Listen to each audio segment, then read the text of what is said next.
आप कितनी लकी हैं कि आपका पति आपको नौकरी करने देते हैं, शाम को देर से आती है, तब भी कुछ नहीं कहते। ये बात हर शादीशुदा कामकाजी औरत ने कभी ना कभी सुनी होगी। ऐसे पति भी खुद को मॉडर्न सोच का रोल मॉडल समझते हैं, क्योंकि वे अपनी पत्नी को जॉब करने देते हैं। वहीं बीवियां भी खुशी से फूले नहीं समाती कि वे कितने भाग्यवान हैं। बस हैप्पी एंडिंग। लेकिन कोई यह नहीं पूछता कि आप होते कौन हैं किसी को काम करने देने के लिए इजाजत देने वाले। पति पत्नी तो शादी की गाड़ी में दो पहिए होते हैं ना, तो दोनों बराबर क्यों नहीं? और यही जरूरी सवाल करती है करण जौहर के बैनर की ताजा तरीन फिल्म आप जैसा कोई, बराबरी वाला प्यार, जिसमें जितने तुम उतनी मैं की पैरवी करती यह प्रेम कहानी समाज में पसरी पितृसत्तात्मक सोच पर तगड़ा चोट करती है। कहानी जमशेदपुर के श्रीरेणु त्रिपाठी आर माधवन की है, जो 42 की उम्र में भी कुंवारे हैं। संस्कृत के अध्यापक श्रीरेणु के जीवन में कन्या का प्रवेश हो ही नहीं पा रहा। किसी लड़की को उनका नाम पसंद नहीं आता, तो किसी को उनका काम। ऐसे में उनका बचपन का दोस्त दीपक नमित दास उनकी मुलाकात डेटिंग ऐप आप जैसा कोई से करवा देता है। इस ऐप के जरिए श्रीरेणु एक कन्या से मीठी मीठी बातें करते हैं, जिससे उनके उदासी भरे चेहरे पर मुस्कान तैरने लगती है। मगर चमत्कार तो तब होता है जब कोलकाता की हसीन जहीन मधु बोस फातिमा सना शेख उनकी जिंदगी में आती है। इधर श्रीरेणु की शादी होने वाली है। उसे खुद यकीन नहीं होता कि पियानो बजाने वाली, फ्रेंच पढ़ाने वाली मधु से उनका विवाह होगा। हालांकि दोनों के परिवारों के बीच रहन सहन और सोच में काफी अंतर है।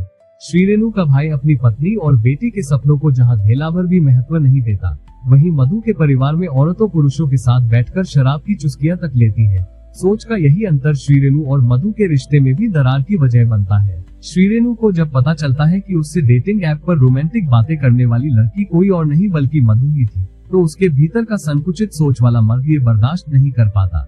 वो तमतमा जाता है कि उसकी होने वाली पत्नी डेटिंग ऐप पर गैर मर्दों से रूमानी बातें करती थी। बेशक वह भी उस ऐप पर था। एक बार बहुत बड़ा दिल करके वो मधु को माफ भी कर देता है, ये कहकर कि वो उसे सब कुछ अलाउ करेगा, पर लिमिट में। लेकिन मधु पलटकर पूछ लेती है, तुम क्यों तय करोगे मेरी लिमिट? अब ये प्रेम कहानी किस मुकाम पर पहुंचती है, ये जानने के लिए फिल्म देखनी होगी। निर्देशक विवेक सोनी ने पिछली फिल्म मीनाक्षी सुंदरेश्वर के बाद फिर प्रेम कहानी के बहाने स्त्री पुरुष समानता की बात कहने की सुंदर कोशिश की है। राधिका आनंद और जेहान हांडा की जोड़ी की लिखी फिल्म प्यार प्यार में पितृसत्ता और लिंग भेद रूपी समाज के कड़वे सच पर सवाल खड़े करती है।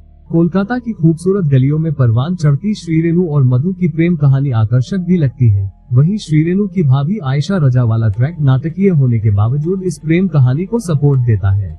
हालांकि पटकथा के स्तर पर फिल्म अपने संदेश जितनी प्रभावी नहीं बन पाई है। ये टुकड़ों टुकड़ों में छाप छोड़ती है।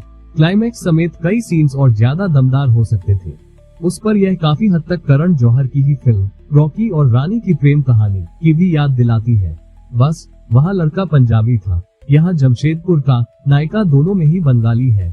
इस लिहाज से एक दोहराव भी लगता है, जबकि एक स्टूडेंट का टीचर की लव और सेक्स लाइफ में घुसना अटपटा लगता है। अदाकारी की बात करें तो फातिमा सना शेख और आर माधवन दोनों ने अपने किरदारों में सहज और ईमानदार रंग भरे हैं। दोनों की केमिस्ट्री भी अच्छी लगती है। मनीष चौधरी, नामित दास और आयशा रजा भी अपनी अपनी भूमिकाओं से पूरा न्याय करते हैं। तकनीकी पक्ष में देवोजीत रे के कैमरे ने कोलकाता के हसीन शॉट जुटाए हैं, मगर रोचक कोहली और जस्टिन प्रभाकरन के संगीत ने गानों को सिर्फ फिल्म की लंबाई बढ़ाने भर सहयोग दिया है। एक जरूरी मैसेज वाली रोमांटिक कहानी जो आप सपरिवार घर बैठे देख सकते हैं। ये फिल्म नेटफ्लिक्स पर रिलीज हुई है।